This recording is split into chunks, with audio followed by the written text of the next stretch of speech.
السلام علیکم ورحمۃ اللہ دوستو، آج 22 دسمبر 2025 پیر کا دن ہے۔ اس وقت کی بڑی اہم رپورٹیں لے کر آپ تمام حضرات کے بیچ حاضر ہوا ہوں۔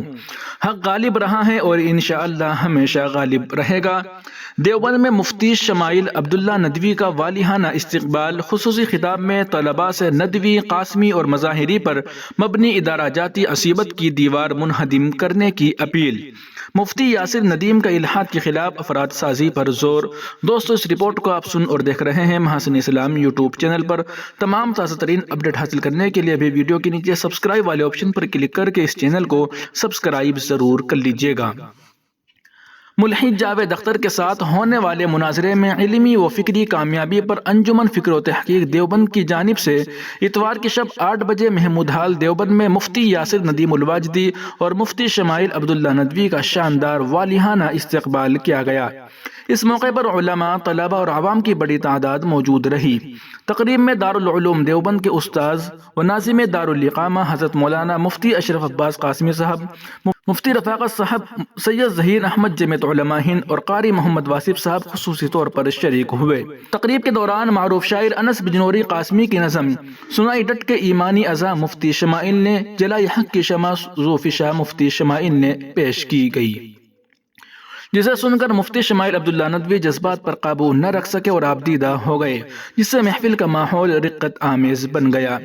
دارالعلوم دیوبند کے استاذ مولانا اشرف عباس قاسمی صاحب نے اپنے خطاب میں فتنہ ارتداد، الحاد اور عصر حاضر کے دیگر فتنوں پر تفصیلی گفتگو کرتے ہوئے مفتی یاسر ندیم الواجدی اور مفتی شمائل ندوی کی علمی و دعوتی کوششوں کو سراہا۔ انہوں نے جاوید اختر کے ساتھ ہونے والے مناظرے پر دونوں حضرات کو مبارکباد دیتے ہوئے کہا کہ الحمدللہ حق غالب رہا ہے اور انشاءاللہ آئندہ بھی غالب رہے گا۔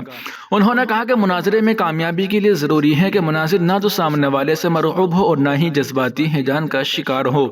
انہوں نے کہا کہ پورے مناظرے کے دوران ہم نے دیکھا مفتی صاحب اکیلے اہل حق کی نمائندگی کرتے ہوئے ثابت قدم رہے۔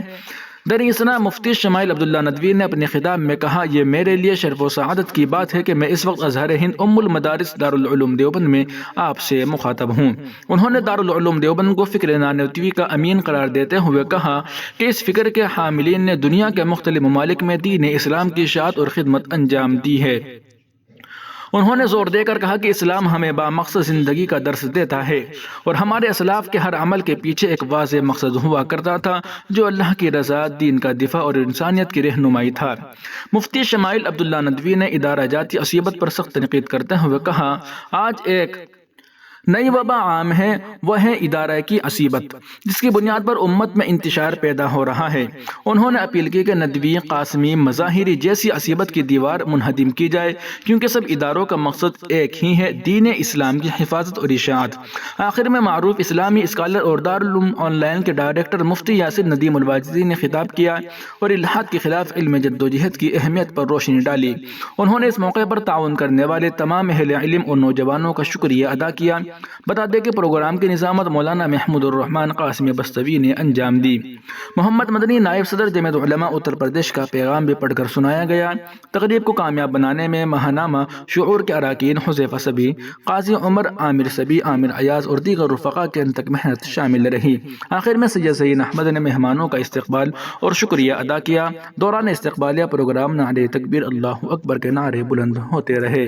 وہیں دوسری جانب معروف ایڈوکیٹ مفتی اسامہ ادریس صاحب ندوی، انہوں نے ایک شاندار تبصرہ کیا ہے کہ اونٹ آیا پہاڑ کے نیچے یا جاوید اختر کہتے ہیں اونٹ کو اپنے قد و قامت پر بڑا ناز ہوتا ہے، مگر جب وہ کسی بلند پہاڑ کے سائے میں آتا ہے تو اس کا غرور خود بخود زمیں بوس ہو جاتا ہے۔ کچھ ایسا ہی منظر دہلی کے کانسٹیٹیوشن کلب آف انڈیا کے اسپیکر ہال میں اس وقت دیکھنے کو ملا جب الحاد، دہریت اور انکار خدا کے حوالے سے شہرت پانے والے جاوید اختر کا سامنا برادر مکرم مفتی شمائل ندوی سے ہوا۔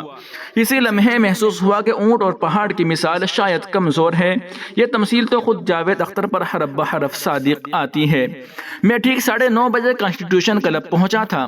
حال میں ابتدا میں وحیین فاؤنڈیشن کے چند منتخب کارکن موجود تھے، جبکہ دوسری طرف شبنم ہاشمی پورے تیور اور لشکر کے ساتھ مورچہ زن تھی۔ ان کے انداز، اعتماد اور نگاہوں سے صاف جھلک رہا تھا کہ وہ اس خوش فہمی میں مبتلا ہے کہ جاوید اختر اپنی شہرت، زبان دانی اور نام نہاد فکری چمک دمک سے اس مکالمے کو یک طرفہ بنا دیں گے۔ ان کا بھروسہ شخصیت پر تھا اور ہمارا بھروسہ رب کائنات پر۔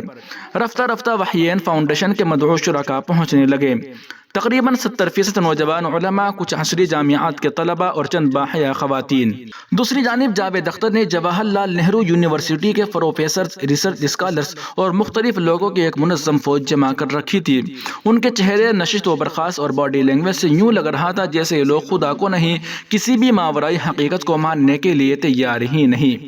نشستوں کے انتظام کے دوران جاوید اختر کی ٹیم سے خاتون آگے بڑھی اور نہایت آمرانہ لہجے میں فرمایا، آگے کی قطاروں میں یونیورسٹی کے پروفیسرز بیٹھیں گے، آپ لوگ پیچھے تشریف لے جائے۔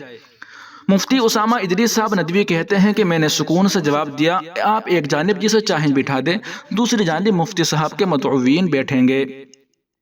یہ سن کر ان کے چہرے پر ناگواری ابھری، کیونکہ ان کے دل میں یہ پختہ گمان بیٹھا ہوا تھا کہ دہلی کی فضا میں دہریت کو کوئی شکست نہیں دے سکتا۔ بحث کا آغاز ہوا۔ پہلے مرحلے میں مفتی شمائل ندوی نے نہایت متوازن، شائستہ مگر بھرپور علمی انداز میں گفتگو کی۔ انہوں نے واضح کر دیا کہ وجود خدا کو سائنس یا جذبات سے نہیں بلکہ دلائل سے ثابت کریں گے، ایسے ہی آپ کے دلائل بھی عقلی ہونے چاہیے۔ ہم آج وجود باری تعالیٰ کو عقل سلیم، منطقی صحیح اور فطری استدلال سے ثابت کرتے ہیں، نہ کہ نعرو تنزیہ انکار محض سے۔ اس مقابلے میں جاوید اختر پوری نشست کے دوران کسی ایک نکتے کا بھی مدلل جواب نہ دے سکے۔ ہر سوال کے جواب میں محض انکار، جذباتی جملے اور غیر متعلقہ مثالیں پیش کرتے رہے۔ دلیل کے میدان میں جب قدم ڈگمگانے لگے تو کبھی طنز کا سہارا لیا، کبھی موضوع بدلنے کی کوشش کی، حتیٰ کہ غزہ کا حوالہ دے کر بحث کو جذباتی رنگ دینے کی ناکام سعی بھی کی، جس کا نہایت وقار، سنجیدگی اور علمی بصیرت کے ساتھ جواب دیا گیا۔ ایک دلچسپ اور معنی خیز پہلو یہ بھی رہا کہ مفتی شمائل ندوی نے اردو اور انگریزی کے امتزاج سے گفتگو کی، مگر یہی انگریزی جاوید اختر کے لیے باؤنسر ثابت ہوئی۔ وہ بار بار امپائر سوربھ دیویدی سے شکایت کرتے رہے کہ انہیں بات سمجھ میں نہیں آ رہی۔ ہم سب اس منظر سے محظوظ ہوتے رہے، کیونکہ جس شخص کی تعلیم، تربیت اور فکری نشوونما انگریزی ماحول میں ہوئی ہو، اس کا انگریزی نہ سمجھ پانا محض اتفاق نہیں بلکہ قدرت کی ایک خاموش تادیب تھی، اسی خدا کی جانب سے جس کا وہ انکاری ہے۔ جب گھڑی نے 1 بجنے کا اعلان کیا تو بحث اپنے اختتام کو پہنچی۔ مفتی اسامہ ادریس صاحب ندوی کہتے ہیں کہ ہم نے مفتی شمائل ندوی اور مفتی یاسر ندیم الوائچی صاحب کو دلی مبارکباد پیش کی۔ اس کے محض 1 منٹ بعد جاوید اختر، ان کی ٹیم اور ان کے تمام ہم نوا اس طرح حال سے غائب ہو گئے جیسے کسی نے یکایک روشنی بجھا دی ہو۔ اس کے برعکس ہمارے حلقے میں 1 گھنٹے تک ملاقاتیں، تصویریں اور علمی گفتگو کا سلسلہ جاری رہا۔ یہ فرق محض حاضری کا نہیں، اطمینان قلب اور فکری فتح کا تھا۔ جاوید اختر کو خدا کی صفت قادر مطلق پر شدید اعتراض تھا، مگر واضح اور مضبوط جواب سن کر وہ محض جذبات کے سہارے دلیل کو پلٹنے کی کوشش کرتے رہے جو کامیاب نہ ہو سکی۔ الحمدللہ نوجوان علماء کی اس باوقار، باعلم اور پر اعتماد جماعت نے ایک دہریے کو اس کی فکری حقیقت دکھا دی، اور یوں امت کی جانب سے فرض کفایہ بخوبی ادا ہو گیا۔ یہ مکالمہ محض ایک نشست نہیں تھا بلکہ یہ اعلان تھا کہ الحاد شور مچا سکتا ہے مگر دلیل آج بھی ایمان کے پاس ہے۔ اللہ تعالیٰ اس کوشش کو قبول فرمائے، حق کی اس آواز کو دوام عطا کرے اور نوجوان علماء کو مزید استقامت و بصیرت سے نوازے، آمین یا رب العالمین۔ دوستو، آپ اس اہم رپورٹ کو سن اور دیکھ رہے تھے محسن اسلام یوٹیوب چینل پر۔ تمام تازہ ترین اپڈیٹ حاصل کرنے کے لیے ابھی ویڈیو کے نیچے سبسکرائب بٹن پر کلک کر کے اس چینل کو سبسکرائب ضرور کر لیجیے گا۔ السلام علیکم ورحمۃ اللہ۔